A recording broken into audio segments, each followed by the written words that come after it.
Narpati Darma putra Myang Dananjaya maturing Raka Narendra Rimurti Putu Prabu Puntadewa wonten timbalan iki ngadhawuh Kanjeng Hyang dalah Suka tiyasing pun kaki sawisipun kaki nyumurupi kridane putuku para Pandhawa nggone ngenengake sesaji syukur srana ya kuwi ngenengake sesaji Araja Suya manut ngendikaning para winasis Narendra saklumahing bumi kurping langit iki sing ngenengake sesaji Raja Suya bisa kasembadan kuwi lagi kaping pindho sepisan manut caritane Narendra Purwa carita Prabu Sri Mahapunggung ya Prabu Kano kaping pindhone ya sira iki. Mula kang iku, nggih. Iki reh ning kabeh para brahmana cacah 7 kang dipandhegani Eyangmu Sarimbit. Begawan Bisma miwah Begawan Abiyasa. Kaki ngetal kandha ingkang bakal mikrarake ya kuwi. Dumadining sesaji Raja Suya. Ya nggih Putu Prabu sumunuga pun kaki. Ing Saptawarga uga bakal ngestreni paring pangestu. Inggih Kanjeng Hyang ngaturaken kenging panuwun ingkang tanpa upami. Nah, sakwise mengkono, dina iki ingsun mung kari netepake lan ngepyakake rene sira kasembadan yaiku mau ngrukunake para narendra malah kepara luwih saka 100 negara kang padha manunggal kanthi sayuk-sayek saeka praya lair tursing batin padha manunggal duweni rasa tresna kelawan sira nggih Putu Prabu Darmakusuma. Dina iki sira Kaki Prabu ulun tetepake dadi Ratu Samrat. Ratu Samrat tegese ratuning para ratu. Ya Ratu Agung. Mekaten Kanjeng Hyang. Iya nggih. Nah, kaping pindhone reh ning Ratu Agung pamonge ya kudu pamong agung. Sapa maneh pamong agung? Ora ana liya kejaba amung Putu Prabu Dwarawati Prabu Sri Bathara Kresna. Mangkir yen Kanjeng Hyang. Menapa inggih sampun prayogi menawi kula minangka dados pamong agung. Jalaran wonten ingkang langkung sepuh tinimbang kula. Iki dudu perkaraning umur nanging perkara dharma.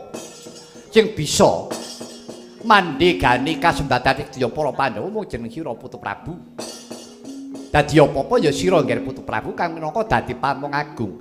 Ya nggih Putu Prabu pun kaki ngetal kandha uga nayogyani. Ya semono uga pun kaki ing Saptarga uga nayogyani. Wis dina iki kasembadan Ratu Agung Prabu Puntadewa pamonge pamong agung Ratu Dwarawati Prabu Sri Bathara Kresna. Ya.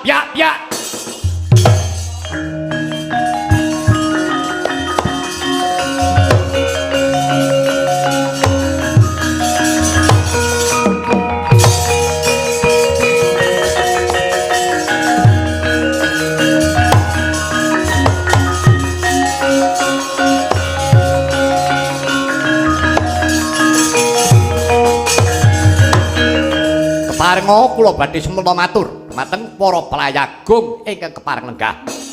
Sira iku mau sapa? Kula Narendra Cedi, kula Prabu Sri Supala. Sira arep apa? Kula kepengin badhe semana matur. Kula badhe ngaturaken pangnek-uneking manah kula. Rak dipun keparengaken menawi kula nggadahi pemanggih. Ya. Tak kira ora ana sarusikune sira bakal ngaturake panemu piye? Ngaten Sinuwun. Sesaji Raja Suya ingkang dipun gelar kaliyan para Pandhawa menika kula mestani menika mboten sah. Menika mboten sah. Lho, sababe apa? Sabab sesaji Raja Suya menika sampun nebihaken raos memengsahan. Nanging nyatanipun Pandhawa taksih peduli. Inggih menika ngamonteraken peperangan derek dangu menika pejahipun Hamsa Dimbaka lan kawimbuhan Prabu Jarasandha Narendra Giribajra. Lah, menika lak sampun ngapuntenaken inggih menika memengsan. Nanem raos kadurakan. Kaping kalihipun ingkang dipun tetepaken Ratu Agung inggih menika Prabu Puntadewa. Lho, Prabu Puntadewa kok dipun sebat Ratu Agung. Agungipun wonten pundi? Ora tahu Ratu Ngamarta Pancakara. Ora tau jangkah saka lawang. Ratu Jiring getih wedi mati. Wong kados kathah dipun dadosaken Ratu Agung. Menapa malih Pamong Agung. Pamong Agung Narendra Dwarawati Prabu Sri Bathara Kresna. Menika sanes Pamong Agung niku Ratu Licik. Niku Ratu Licik. Sebab menapa? Ing atasipun keluruk dumateng negari Giribajra. Yambahipun memba-memba dados brahmana. Dados memba-memba dadi pendhita menggoleki lenane Prabu Jarasandha. Menapa kados ngaten menika dipun wastani Pamong Agung. Mila dinten menika kula mboten nekseni kula mboten ayogyani. Nawi dinten menika Prabu Puntadewa pun dadosaken Ratu Agung kula mboten sawijuk. Pamongipun Prabu Kresna Pamong Agung kula inggih mboten mathuk. Cekap atur kula nuwun.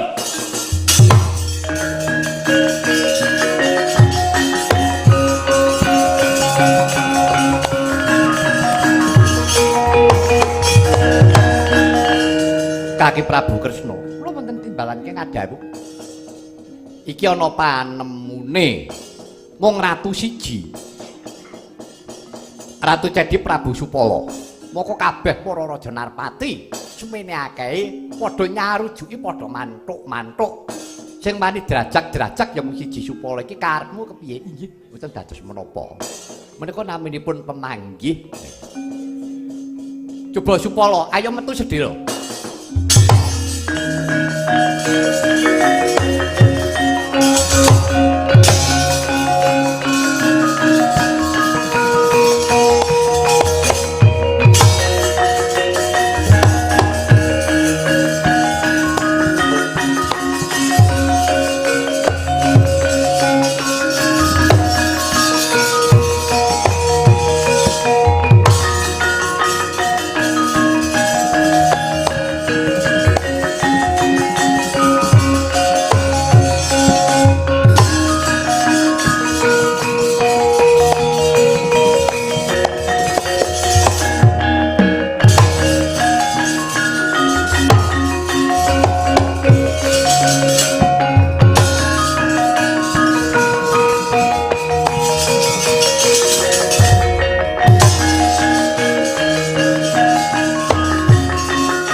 Wonten timbalan keng adawu sinuwun.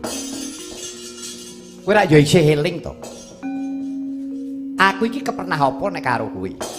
Paduka menika guru kula. Dadi kowe isih ngrumangsani yen to pancen aku iki gurumu.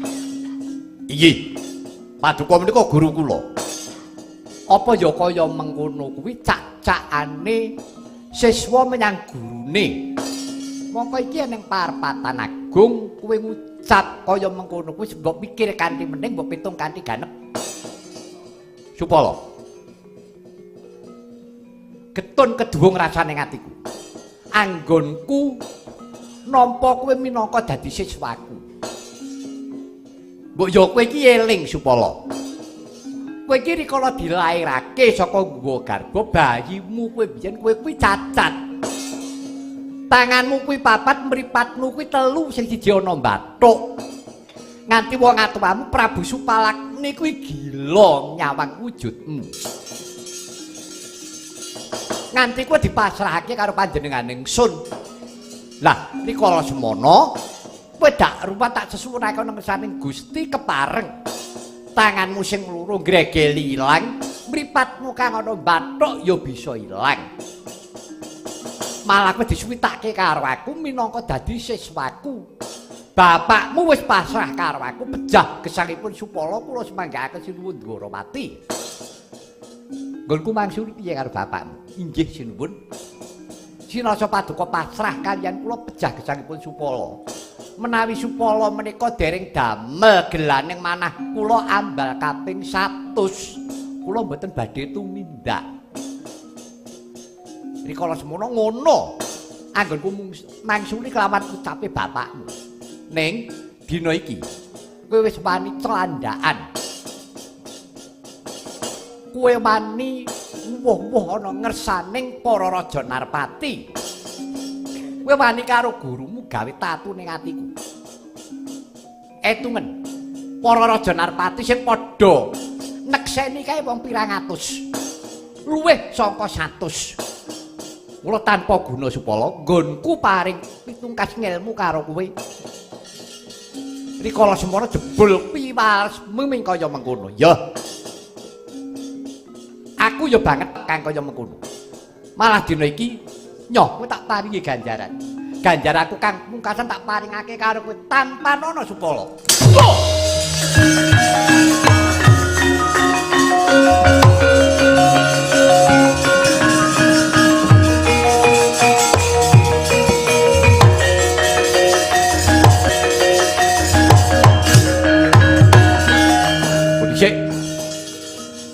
Masa aku kurang dungkap karepmu Yayi.